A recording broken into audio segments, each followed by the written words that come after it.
भारत के अंतर्राष्ट्रीय रुतबे और कश्मीर नीति के साथ शामिल भारत की कूटनीति को देखते हुए पाकिस्तान कमतरी के एहसास में डूब गया है। पूंछ में जवानों पर हुआ कायराना हमला पाकिस्तान की वो गलती है जिसे करने के बाद पाकिस्तान इस डर का सामना कर रहा है कि अगर भारत ने पलटवार कर दिया तो क्या होगा।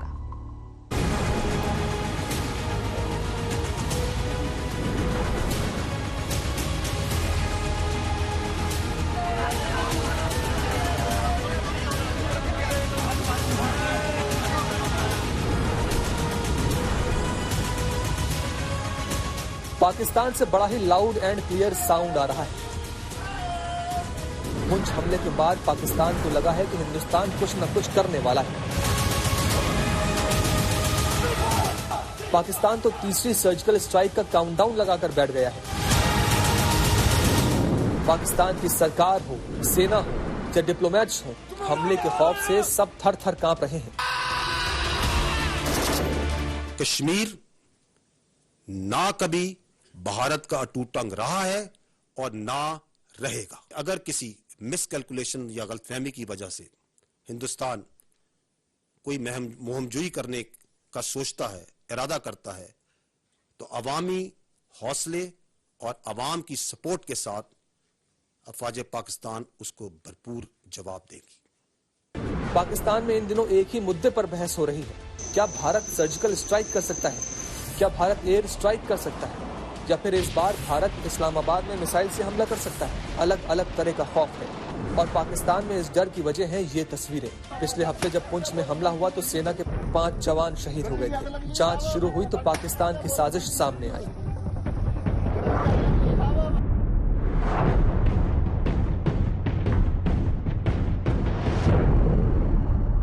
पुंछ का जो हमला हुआ राजनाथ जी, उसमें हम सीधे देख रहे हैं फॉरेन हैंड, उसमें हम सीधे देख रहे हैं पाकिस्तान का हाथ।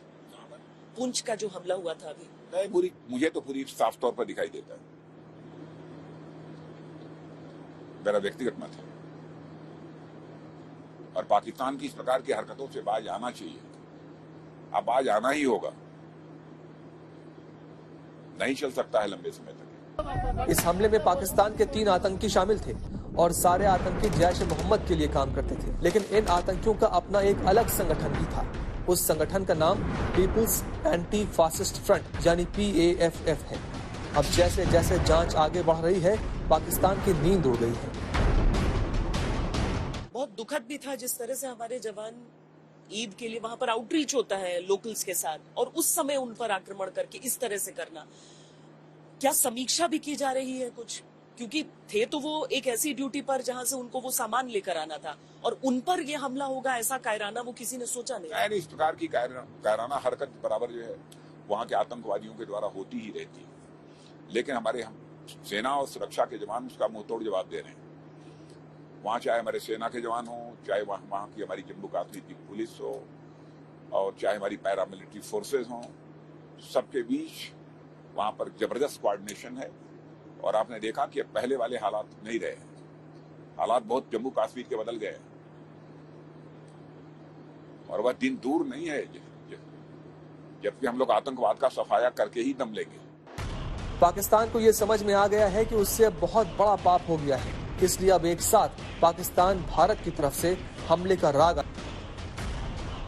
सिर्फ सर्जिकल स्ट्राइक ही नहीं, पाकिस्तान में ये खबर तक आम है भारत कोई बहुत बड़ा हमला कर सकता है।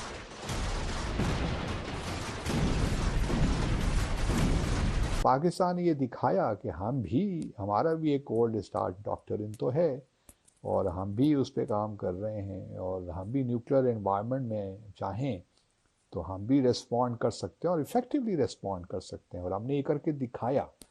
तो जहां भारत और फिर जो बालाकोट में ऑपरेशन हुआ, उन्होंने हमारे एयर स्पेस की वायलेशन की और फिर वापस चले गए फौरी तौर पे।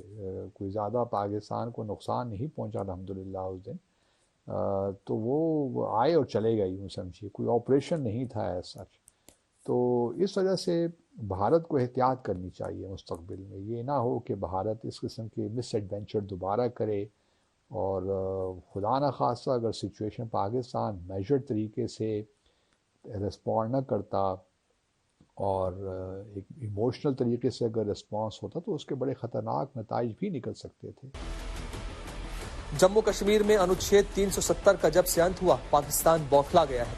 अलग अलग तरीकों से सुरक्षा बलों को टारगेट कर रहा है। पाकिस्तान अपनी आतंकी गुस्ताखियों से बाज नहीं आ रहा। देश सब्र के नाम पर खून का घूंट पीकर रह जा रहा है, लेकिन 4 जवानों की शहादत के बाद सब्र का पैमाना छलक गया है। देश को अब सब्र नहीं, आतंकियों की कब्र चाहिए।